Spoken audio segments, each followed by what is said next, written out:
To me, as someone of my age, it's very exciting what's happened, because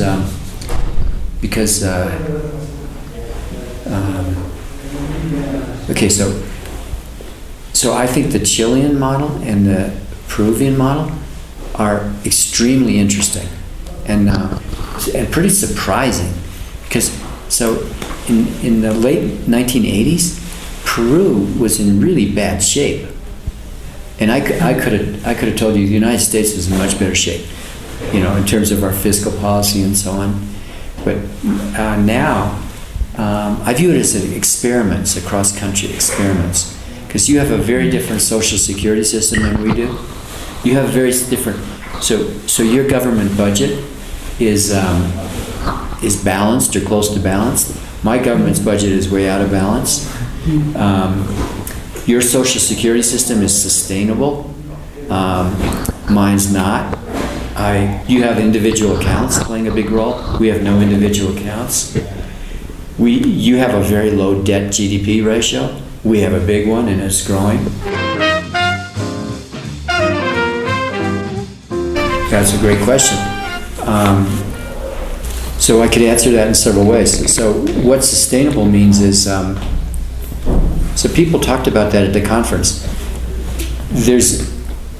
So the question is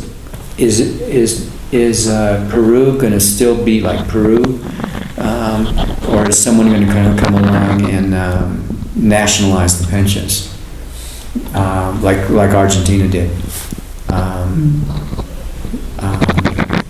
And you would know more about that than I do. That depends on what people in Peru decide to do, and what future. It depends a lot about the politics. It ultimately depends on whether the citizens like the program. I mean, the question you asked is the essential question, and usually what's sustainable is what the political system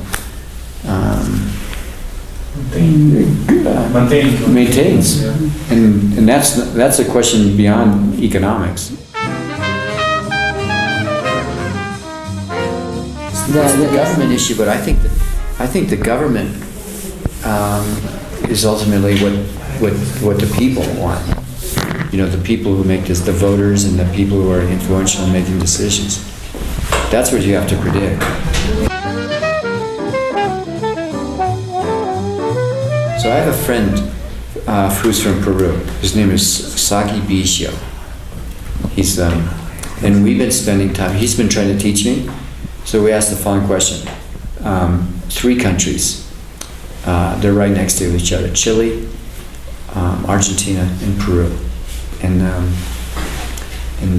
they all did reforms in the 1980s or 1990s of their social security system, and their fiscal and monetary policies, and their central banks, and Peru has pretty much stuck to the reforms, and Argentina's undone them, and the question is why, and the question has to come down to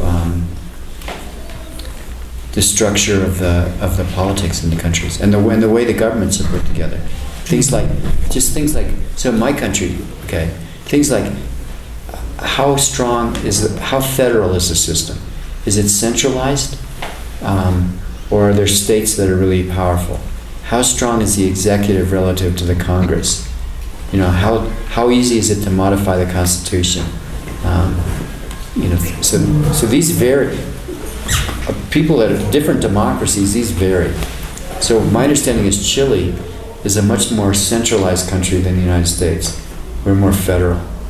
But that's important.